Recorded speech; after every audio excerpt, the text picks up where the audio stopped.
Ok, bueno, volviendo sobre los tópicos que estamos desarrollando, empezamos por una introducción general a el proyecto que nos hemos planteado, tanto una introducción mía breve como una introducción de Alec, y luego hemos hecho un desarrollo a contrapunto entre los dos sobre cuestiones de hermenéutica, interpretación, exégesis, en la relación entre subjetividad y objetividad en el análisis cultural, tomando como punto de partida hasta el momento las experiencias empíricas que ha tenido Alex en el campo de la arqueología y desarrollando en torno a eso. Alex nos hizo una exposición muy espléndida, clara y completa sobre lo que fue la investigación arqueológica que él desarrolló de trabajo de campo. Y en torno a eso hemos ido correlacionando, digamos, los problemas teóricos con los problemas empíricos en base a su experiencia. Ahora yo tengo algunas preguntas y al mismo tiempo algunos tópicos que me gustaría introducir para estimular esta continuidad del tema que estamos abordando. En un momento de las charlas que tuvimos la semana pasada, no estábamos en ese momento grabando y Alex me hizo un comentario que a mí me llamó mucho la atención, porque él relacionó la problemática interpretativa, hermenéutica, de la lectura de texto, de la exégesis del texto, ¿no? Recordemos que yo ponía el ejemplo, yo decía, es difícil decir que objetos o cosas encontradas, por ejemplo, en el campo de la arqueología, puedan entenderse como textos si tomamos como parámetro el literal libro de texto. Pero si nosotros partimos del principio de que toda vez, donde quiera que hay lectura, toda vez que hay lectura, lo que es leído es para esa lectura una forma del texto, podríamos entonces expandir la noción de texto y decir que ahí donde hay legibilidad e interpretabilidad, tenemos formas textuales, aunque esas formas no sean literalmente, digamos, remitibles directamente al libro de texto, que la arqueología y la crítica literaria son como que las dos ciencias dentro de las humanidades que más se han aproximado al paradigma del texto y de la lectura como principio. Y Alex aplicaba un poco esto al ejercicio de la crítica de arte, ¿no? En particular algunos ensayos que él ha visto, que yo he estado desarrollando, donde le he mostrado el material visual sin que todavía exista un texto escrito sobre ese material visual, y él me decía que de alguna manera es similar el proceso, en el sentido de que pues en este caso yo, en el ejercicio de la crítica, tengo que inferir de un conjunto de imágenes que son en realidad metonimias, fragmentos de un todo, digamos, que tiene que ser de alguna forma interpretativamente reconstruido, que en este caso sería no propiamente la objetividad de la obra, porque la obra factible está allí como fenómeno visual, es decir, no es como en la arqueología, donde la cultura que va a ser reconstruida no se halla en nuestra presencia, ¿no? Es una cultura desaparecida, extinguida, de la cual solo tenemos fragmentos, restos. En el caso de la obra de arte vemos la totalidad de esa obra ante nosotros. No hay algo físicamente hablando que reconstruir que está ausente, pero sí lo está de alguna manera el significado. Es decir, estamos frente al mismo dilema interpretativo entre un fenómeno visual, textual, de carácter visual, que tiene que ser interpretado, y un proceso de significación que no se puede decir que sea literal en lo que estamos viendo. Es decir, cuando hacemos una interpretación de una obra visual, trabajamos también con indicios, con huellas, con signos, con elementos que deben ser interpretados y que no podemos decir que literalmente sus significados estén allí en lo que estamos viendo de manera palpable. En ese sentido, hay un punto de contacto en términos de reconstructividad. Yo quería, ya a propósito de este comentario que me hizo Ale, entonces ya para abrir hoy la conversación, introducir algunos elementos, ¿no?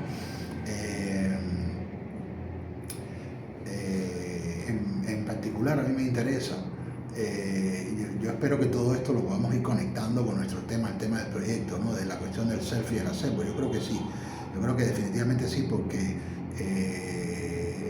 primero porque Alex es arqueólogo y casi todos sus conceptos implícitos de cultura, aunque él no se lo plantee como un objetivo así, digamos, desplegado en blanco y negro sobre un papel, vienen de la arqueología, de su concepción arqueológica de la cultura.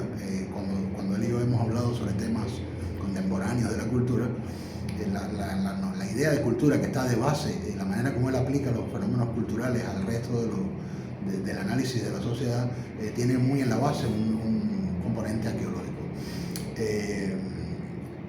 Pero en principio todavía a mí me interesa aquí hacer una pregunta sobre la problemática. O sea, por un lado es cierto que la lectura arqueológica, la interpretación arqueológica, trabaja con un material actual que es una ruina o un resto o un remanente o un residuo de una cultura que se halla fuera de nuestro alcance.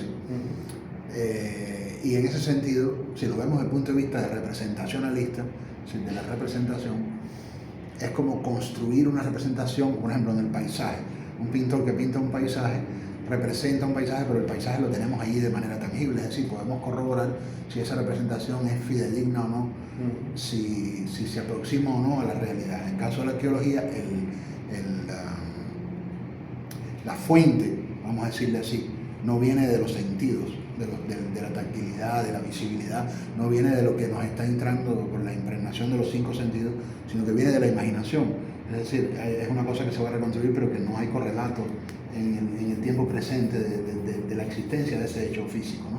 En ese sentido yo considero que la arqueología tiene un componente de imaginación importante. Pero por otro lado, también me llama la atención, discúlpame que quiero concluir esta idea lo más rápido posible. A mí también me llama la atención que, sin embargo, paradójicamente, texto arqueológico no solamente se discierne entre la interpretación y el mundo representado que esa interpretación imagina, en este caso las sociedades prehistóricas que fueron reconstruidas en base a esa interpretación, sino que también ese discurso, vamos a decirle así, esa interpretación que ustedes hacen, tiene una contemporaneidad en el espectador o el lector de la cultura contemporánea que va a consumir, una vez ustedes publican o dan a conocer esa arqueología, una imagen del pasado que se puede dar a conocer a través de museología, de museografía, de un texto escrito, como en el caso de la tesis suya, o de material audiovisual, pero que es un material contemporáneo que va a ser insertado dentro de una comunidad actual. Es decir, que no solamente se discierne entre la interpretación arqueológica y la realidad social que es imaginada, sino que también en cómo ese material se inserta en una sociedad contemporánea que desde el momento en que ve ese producto arqueológico, vamos a decirle así, digamos que imagina una manera de ver su propia cultura y su propio pasado diferente. Voy a sintetizar esto, yo sé que me estoy tomando mucho tiempo, pero quiero resumir esto. Por ejemplo, pongamos el caso... Es como un efecto espejo. Ajá, efecto espejo, exacto. Por ejemplo, yo quiero ponerle un ejemplo, en este caso, de un antropólogo de origen guatemalteco, pero nacido en Estados Unidos, que hace trabajo de campo en Yucatán. Yo creo que una vez le comenté sobre el trabajo de este antropólogo que se llama Quetzil Eugenio Castañeda. Él hizo un trabajo sobre el equinoccio de las pirámides de Yucatán. Sí. Que es un evento que ocurre al año cuando se proyecta la luz y la sombra de la serpiente sobre la pirámide. Es un acontecimiento que genera mucho turismo alrededor de él porque es como una especie de evento místico, ¿no? ¿Por qué da la casualidad que se proyecta esa serpiente, ¿no? Entonces, obviamente, el Museo de Arqueología, del cual esas pirámides como parque arqueológico son parte desde el punto de vista, digamos, museográfico y de la programación del museo, explora eso como una posibilidad turística y se organizan eventos en torno al equinoccio de gente que viene del mundo entero, viene gente de Estados Unidos, viene gente mística, que andan con atuendos mayas, ¿no? Al mismo tiempo, el evento del equinoccio genera en torno suyo, debido al turismo que atrae, una oportunidad de mercado para las comunidades mayas que viven en Chichén Itzá, que es el pueblo que está alrededor de esas pirámides, porque aunque esas pirámides son restos de civilizaciones desaparecidas, en realidad las comunidades que son, digamos, descendientes de aquellas comunidades antiguas siguen viviendo allí y necesitan económicamente vivir de algo. Entonces, el turismo que se genera, que podríamos llamarle un turismo arqueológico, porque es un turismo en torno a un fenómeno arqueológico, regresa sobre la contemporaneidad de esa comunidad en el modo de sus oportunidades de vida económicas, porque es allí donde ellos encuentran posibilidades de vender sus artesanías, de vender su comida, de vender sus tradiciones y de eso hacer económicamente una forma de vida más próspera, ¿no? Claro. Entonces, fíjese cómo en este caso tenemos una manera en la cual la arqueología está participando de maneras más complejas en la relación entre el pasado, el presente y el futuro. Es decir, no es solamente un dilema de qué imagen de un mundo prehistórico nosotros podemos dar, claro, sino cómo el texto que estamos produciendo, que por supuesto también es un texto sobre aquella realidad, se actualiza en la contemporaneidad de la interacción de varias formas textuales, en este caso un parque arqueológico que forma parte de un museo, pero también de un evento turístico y también de la manera como una comunidad que es, vamos a decir, descendiente de aquello que se está reconstruyendo, participa en cómo eso se imbrica con la manera como esa comunidad hoy se está reproduciendo. Y ya para terminar, yo quisiera también trazar un punto de conexión, porque yo veo un punto de contacto muy interesante entre la arqueología y la restauración. Lo interesante de la restauración, bueno, aunque los monumentos arqueológicos también se restauran, porque todas estas pirámides hay que restaurarlas, todas estas imágenes de las civilizaciones hay que restaurarlas a través de sus monumentos y de los restos, lo que queda de ellas, ¿no? Pero, y descifrarlas. Sí, pero a mí lo que me llama la atención de la restauración es que de alguna manera también tiene como un rango más amplio, porque la arqueología se limita mucho a determinadas sociedades arcaicas o antiguas o primitivas, pero no necesariamente, ya. Pero en el caso de la restauración, continuamente el restaurador tiene que estar trabajando en una intersección similar entre una contemporaneidad de consumo, vamos a decirle así, que va a consumir esa imagen que esa restauración va a dar de lo que fue, digamos, por ejemplo, un patrimonio cultural arquitectónico, digamos, de adoquines, de la época colonial, pero que está inserto dentro de la realidad contemporánea actual de un mercado transnacional contemporáneo, donde los turistas que van a venir se van a hacer fotos allí, de que estuvieron allí, y donde van a dar una idea de memoria que no es exactamente, o sea, cómo el restaurador tiene que restaurar algo según una idea de lo que fue, pero al mismo tiempo lo tiene que actualizar a un consumo y a una cultura que va a consumir esa imagen de esa restauración. Es decir, lo que estoy tratando es de complejizar, vamos a decir así. Bastante complejo es. Complejizar la idea de la lectura, no solo la lectura como uno a uno, de aquí, o sea, el texto arqueológico y la sociedad que representa, sino que esto cómo se engarza eso con una complejidad mayor, ¿no? Bueno, es bastante complejo. Bueno, para empezar,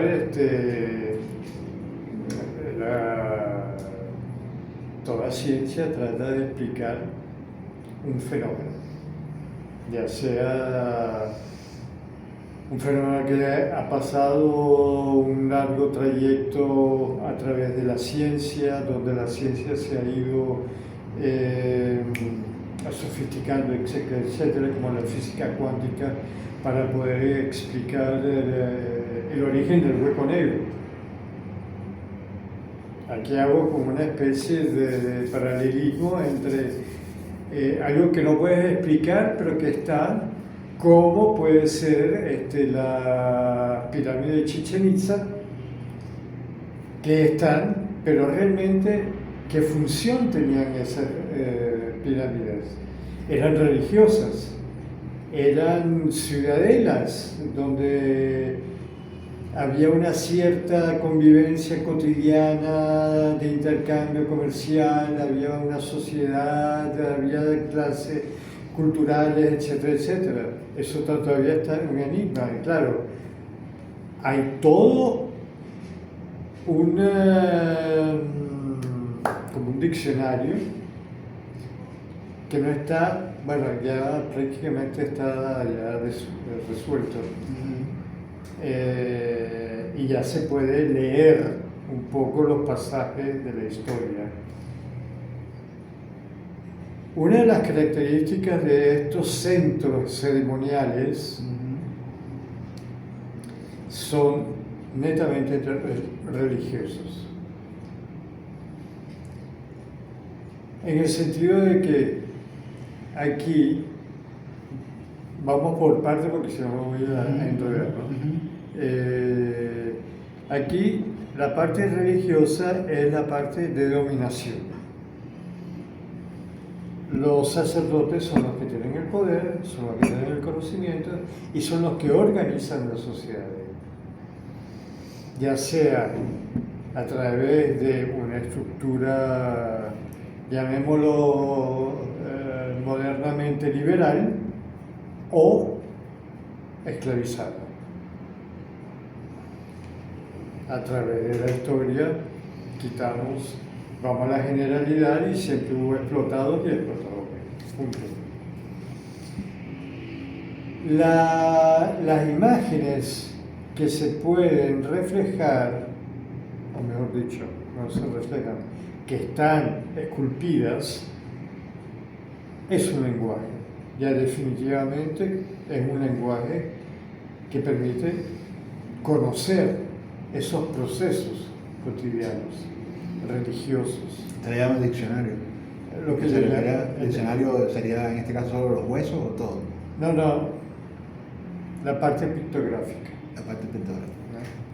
Escultura, por ejemplo, el caso de la serpiente es una divinidad, viene de un mundo mágico religioso, es un elemento, creo que es de protección, ahí sí, no me acuerdo, pero está muy vinculado a lo que es la simbología religiosa.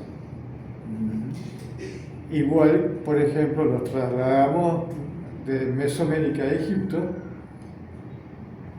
la imagen del perro tenía una condición muy actual, que era primero un animal doméstico que el hombre podía amoldarlo, entrenarlo, y siempre hasta hoy día se entrena para la vigilancia.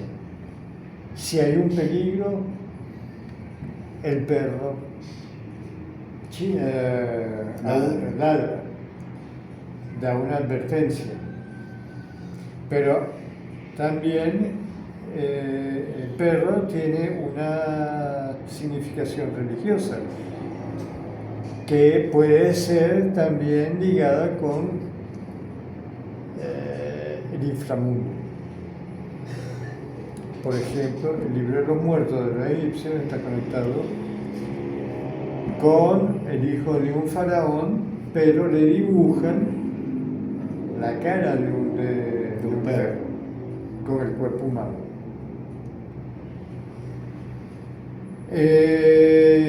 Después hay otros aspectos que lo que yo te decía, saltamos. Ajá. El efecto espejo, la historia da unos acontecimientos. Esos acontecimientos necesariamente tienen que ser descifrados. Bueno, digo yo, porque si no, ¿para qué? ¿Cuál sería la justificación?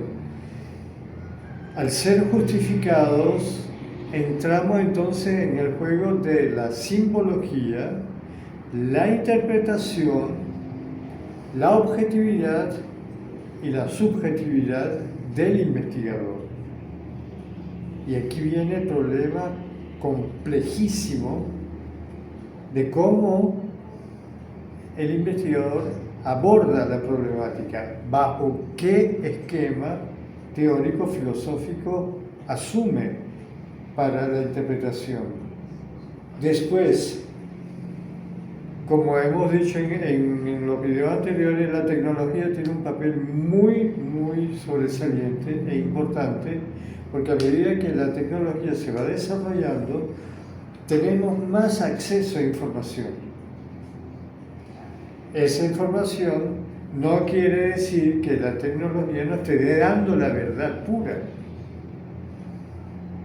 pero sí nos va a acercar un poco a través de comparaciones históricas con otros pueblos y con otros ambientes y con otras condiciones que no son las específicas en estudio en ese momento, características muy similares y que podemos entonces comparar y llegar a una conclusión.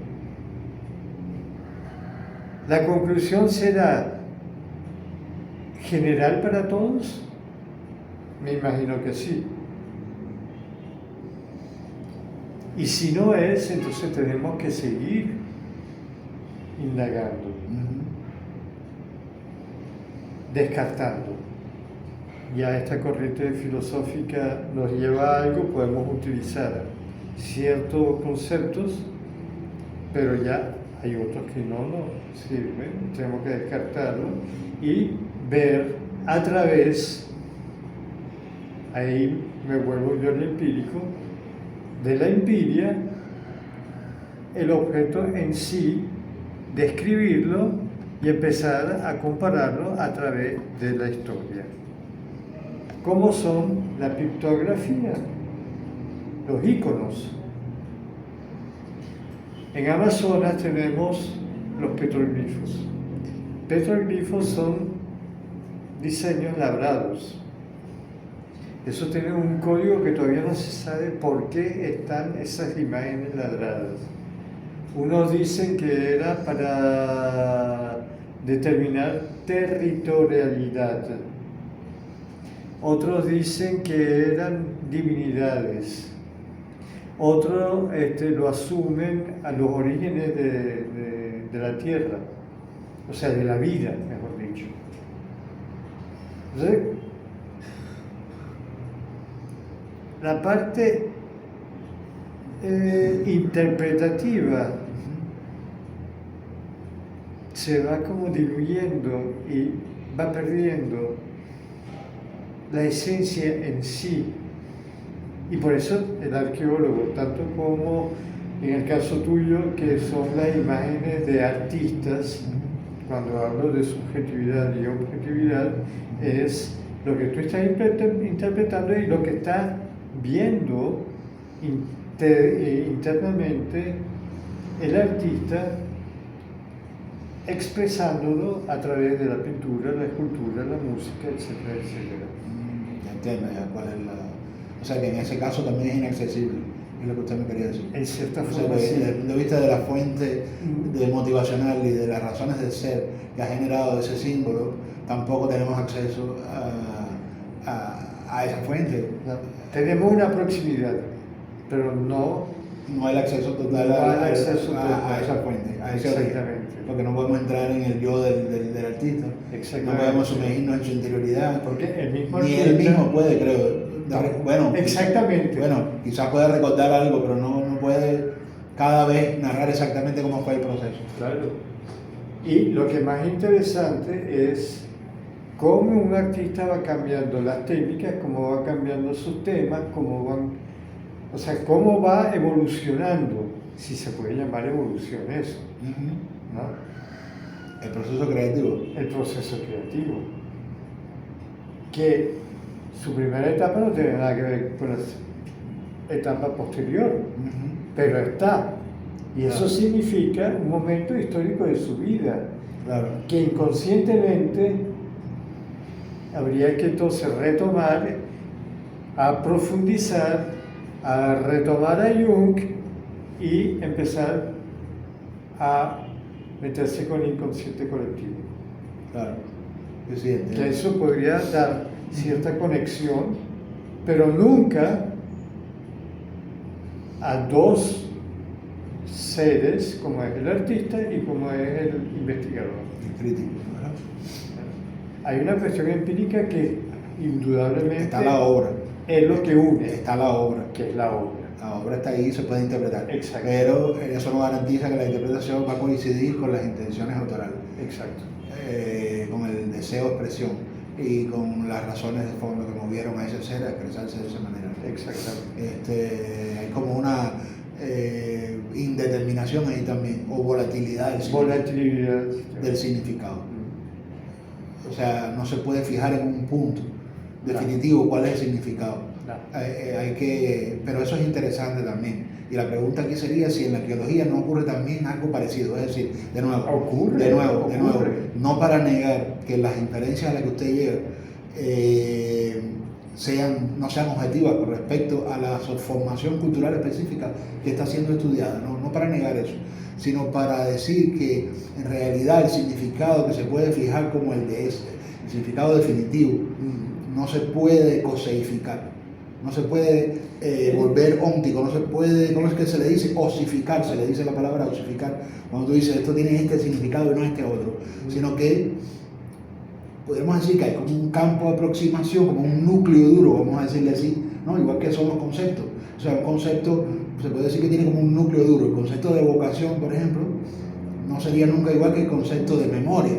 No. Cada uno tiene su núcleo duro distinto, pero tampoco podemos decir el significado de evocación es este y no este. Nos podemos mover en torno a su núcleo duro, sobre todo, como usted dice, comparativamente, ¿no?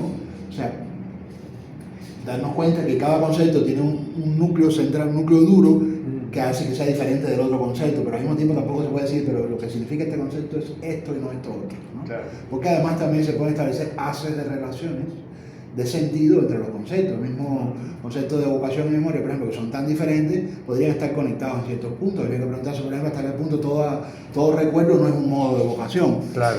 ¿No? Y a la inversa, hasta qué punto toda forma de la evocación no supone de alguna manera algún componente de la memoria, ¿no? Y así todos los conceptos son interconectables. Entonces, volviendo sobre este paralelismo que usted hizo entre arte y arqueología, entre la interpretación artística y la arqueológica, aunque en el caso de la interpretación arqueológica presuponemos que debemos acercarnos un poco más al significado que las cosas verdaderamente tienen, yo diría que tampoco se puede fijar del todo, porque aunque, o sea, en el caso del arte, ya vimos que no se puede fijar.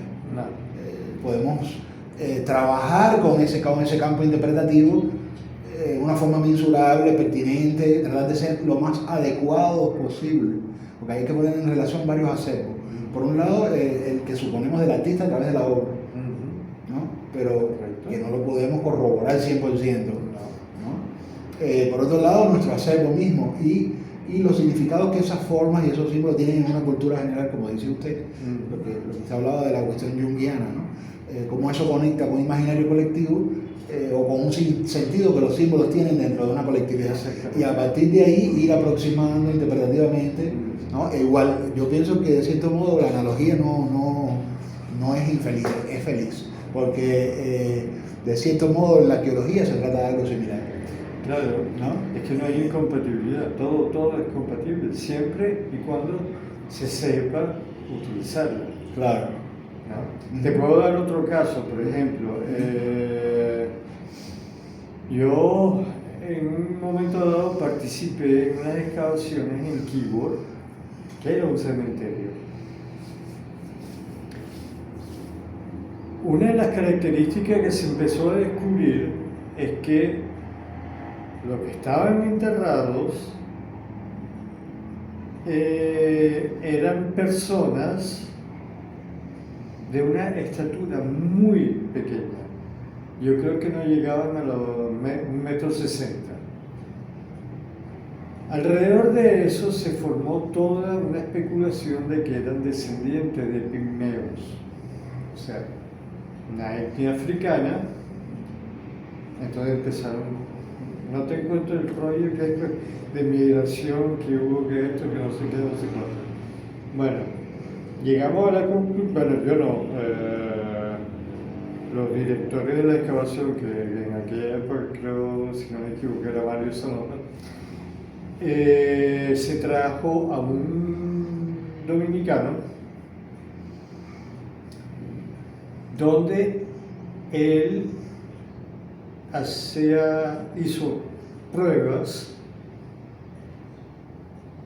a través de los huesos, ADN, etcétera, etcétera, etcétera. Y la conclusión que él llegó a través de todos sus estudios científicos es que esa era una enfermedad que no permitía que esta gente creciera.